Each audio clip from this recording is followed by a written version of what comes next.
So my friend is just starting AJET and he has his core 2K Anki deck and he learns 15 words a day. But every single day I get a message from this dude asking if he's immersing right and that he's confused. So every single time he just tells me that he can't understand anything in his anime, how hard he tries. And yeah, it makes sense because he's only been learning for a couple weeks and probably knows about 200, 300 words.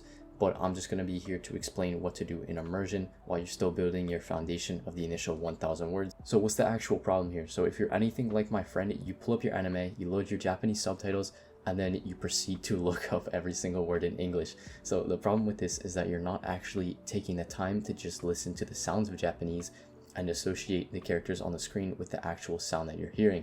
So actually, I remember when I first started out, I used to watch this guy called Moshi Moshi Yusuke, and before I could understand Japanese, basically, I would just pull up his video, and just for like 30 minutes to an hour, I would just force myself to watch the video and hear him talking while reading the subtitles on the screen with the characters. And his videos were especially helpful because I remember he had furigana above all the kanji, so I didn't actually know a ton of kanji at the time, so it was easy for me to kind of see the readings of them and then gradually be able to associate with them as I go along.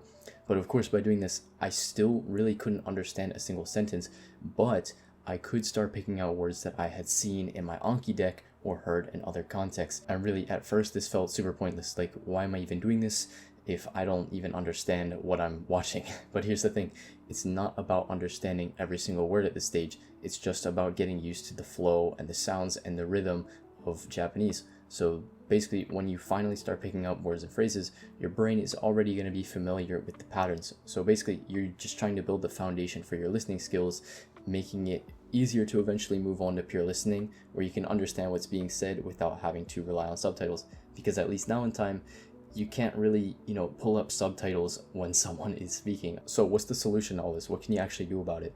One of the most important parts of an immersion method is just getting used to hearing actual Japanese. That's why you're always going to hear immersion learners talking about getting way more input before output. Input is the king of all.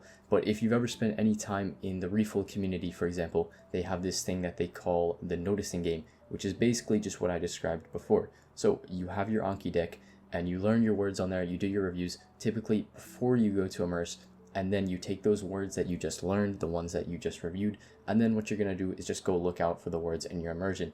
So you're not really at the stage yet where you can just sit down and kind of lock into a light novel or do some intensive reading. So this is going to be the best thing you can do. And I know that sounds really boring, but the content you pick matters a lot in terms of how comprehensible it is. So you don't actually have to pick some boring learner's material or a kid's show, but make sure it interests you and that the input is, kind of comprehensible at the least. And what I mean by this is there's plenty of slice of life shows made for natives that are perfect for you when you're just starting out. And the key here is to really just pick up on what you can, meaning focus on the simpler stuff, the simpler subtitle lines, and then just leave the more complex sentences for when you get used to more of the grammar and normal words. Because as a beginner, it's just going to trip you up. And actually, I got a comment the other day asking, should you watch the show in English first and then go back and watch it again in Japanese with Japanese subtitles? And actually, this can actually be really powerful if you're a beginner because you're already familiar with the more nuanced parts of the story because you watched it in English, so that when you go to Japanese, you know what to expect. And also, when you just pick the content that you like, it's going to make it a lot easier for you to immerse. Because the worst thing you can do at any stage of Japanese is just quitting. So as long as you're looking forward to your immersion and your content, then it's going to make it a little bit easier for you. So how do I move past this actual noticing game and do the real immersion? So in my experience, you're going to come out of this naturally as your vocabulary grows more and your brain gets used to the Japanese grammar patterns more. So while you shouldn't be using English subtitles at all for watching content, one of the best things that you can do is leverage your native language. For me, it's English, by reading a simple Japanese grammar guide. I remember when I started out, I did a little thing called grammar priming, where you take a website or a little grammar guide, you read it for maybe like 5 minutes, and then you go watch your anime and look out for the concepts that you learned. So the one I used is called the Tai Kim Grammar Guide, and basically you go along and keep immersing, and you're just going to find that because you're learning more on Anki, because you're learning more words, and because you're starting to understand a little bit of the grammar, you're going to start to get the meaning of sentences that you see in anime, and even better, you're going to be able to learn them from context. If this video helped you out, or if you still have some questions, I'd be happy to hop on a one-to-one call with you and hear your problems and work through them with you. So if that sounds interesting, we can hop on a call for free with the link in the description. So I hope this video helped you guys to kind of figure out what to do when you can't understand it. And that, yeah, at this stage, it's just going to be about associating the sounds, so that as you gain more grammar, as you gain more words, more experience, it's going to be a lot easier to kind of get out of that beginner stage and then start understanding some of your content.